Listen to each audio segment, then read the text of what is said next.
rolling? Yes. Rolling. 1, 2, 1, 2. My dad, for me, was very much the kind of omnipotent kind of figure. I talked to him every day, little thing here, big thing there. Yeah, he was just always there. I mean, he was this kind of all-important figure in my life. I've known Michael since early days in high school. We talked music, and the next thing you know, we were just best friends, palling around and having a good time in high school, protesting the Vietnam War, going to concerts, going to see The Who, the Grateful Dead, Crosby, Stills and Nash, the Kinks. The fact that we went all through school, from high school to San Francisco State, to Berkeley, to Loyola, and then practiced labor law together, that was part of the beauty of our friendship, that we got to spend so many great years growing up together. We all ended up in the Bay Area, but towards the end we ended up in Cal Berkeley, which was something that was amazing because it was just a continuation really of our high school years. This is law school graduation, which I guess is 1981. I think he looks like a guy who doesn't realize it's 1981 but thinks it's 1972. He looks like Frank Zappa, like Serpico, all these guys with big mustaches. But that was the day he entered the law. For me and my brother, he's our best friend. We are so lucky to have had this kind of relationship where we liked each other as people and, you know, got each other's interests and really got each other on a very, you know, deep level. We started our career together 37 years ago. We got our bar results the same day and waited by the mailbox. We welcomed our children into the world together. We, you know, shared every victory and defeat in our careers. Fortunately, mostly victories.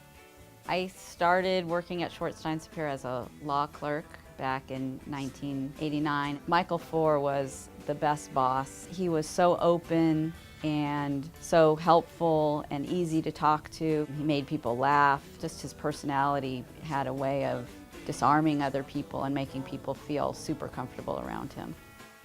I have to say that working with Michael was always a joy. He was filled with the fun of representing our clients and doing battle with our opponents. And he brought that joy and laughter into the workplace, and he was just a joy-filled, joyful human being.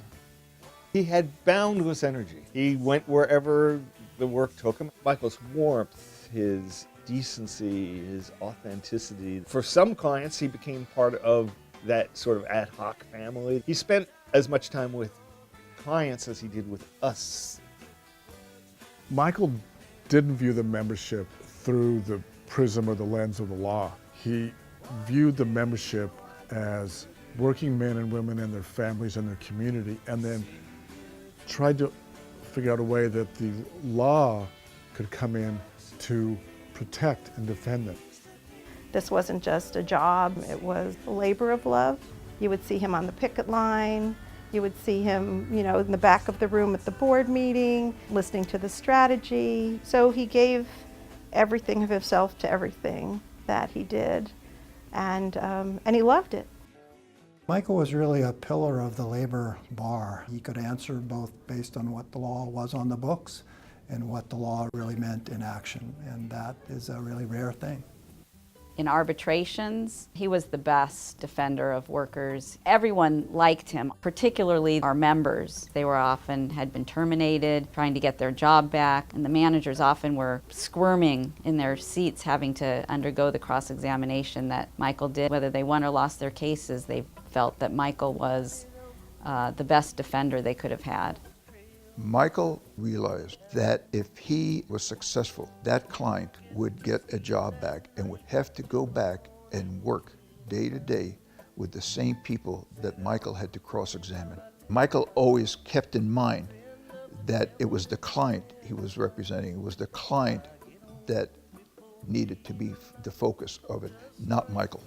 He was very good at arbitrations because he knew how to use and utilize the compelling stories that the members had about their experiences in the store.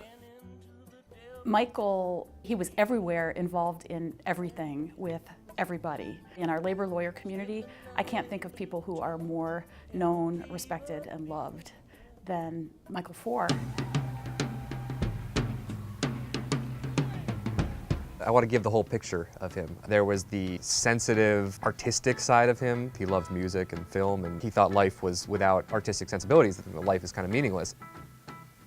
The attraction to the dead for him was the same as it was for me. It wasn't psychedelic drugs, because Mike wasn't into that, nor was I. It was the music. It was really the camaraderie of Deadheads, people that love the dead. He always wanted to get in and find his seat, get his pretzel, get a cup of wine, and then just really enjoy the show. Go to a Grateful Dead concert, it could last 4, 5, 6 hours. It was a joyful experience, and I think that's what he loved about it. In July, when he went for the first time with both his sons, went to the show with him, and he was so happy to be able to share that experience. He was remarkably a versatile friend. He liked sports, he liked rock and roll, but he also had the presence and the intimacy, the ability to be emotionally intimate with people. That crossed gender boundaries, kind of, and made him really a Renaissance man. He loved fine foods, he loved good wine. He was really a wine connoisseur. Michael would eat an apple every day. He would always have pretzels with him, and he would always have Coca-Cola. They could be his emoji. Michael's a very, very picky eater. He did like to go out to nice restaurants and things like that, but every time we went to a restaurant, he always had to change whatever he ordered, no matter where you were. He had to make 3 or 4 changes to the things he ordered. He made a point to know all the waitresses, to know the cook staff, and to tell them how wonderful the food was.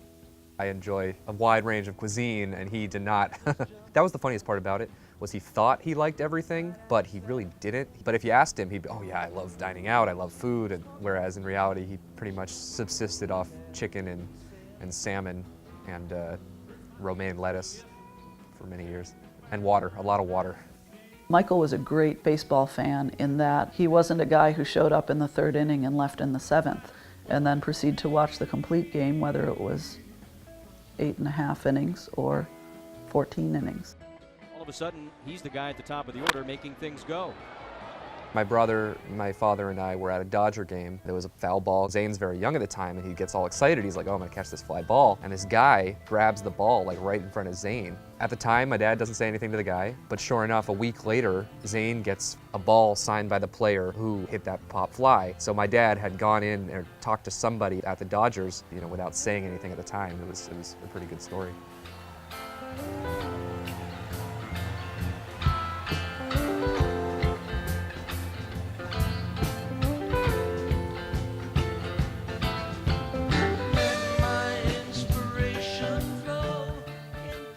He just absolutely adored Karen and would do anything for her and anything for those boys. And that was part of what made him so esteemed in my eyes, was his absolute devotion to his family. Mike called me up and said he wanted to come over and talk. He says to me that he had met this young woman who, she was just amazing. And he said, Gary, I think I want to ask Karen to marry me. I think she's the right one. But it's a pretty big decision. What do you think? I said, Mike, absolutely, go for it. He didn't want to screw it up, and he didn't. He loved his family, his sons. They carry him on in the world with their sense of humor and compassion. It's funny, after a whole adolescence or childhood of rebelling, I realized he was a pretty good example. And I was like, I just want to be just like him. So I kind of started following down his footsteps, so to speak. It's quite a great legacy that Arthur is taking up the practice that Mike spent all these years doing. He was very proud of Arthur and, of course, Zane, who is a fellow Cal Bear. His son Zane is a brilliant writer and will have a career in communications, but along the way, Zane worked at the UFCW, did a lot of things that were connected to Michael's life. That was his life's work, helping the the underserved and working people who really need a hand. That was, I mean, certainly made an impression on me.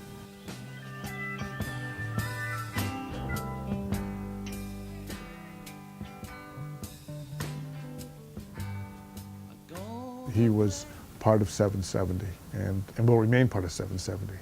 There's much of his legacy that is carried on. The standards we have, the principles we adhere to, Michael helped forge and create and establish those for all of us, and forever indebted on that.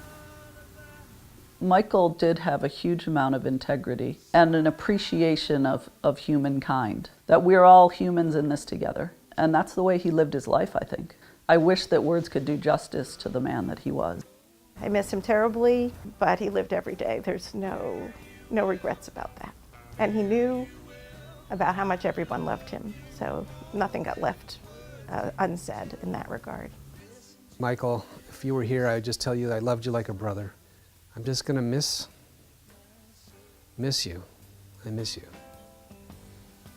It's really affected me greatly, and I think about him every day. It's a huge loss, and it's hard. It's very hard. It is very hard. He shared his love of his work, his love of music, his love of movies, his love of his family with everyone around him. For me, it's just like everything is different now that he's not here. Where I'm at is adjusting to the new way of life. I think at some point I'll be able to look back and appreciate, you know, the grand narrative of Michael Foer's life.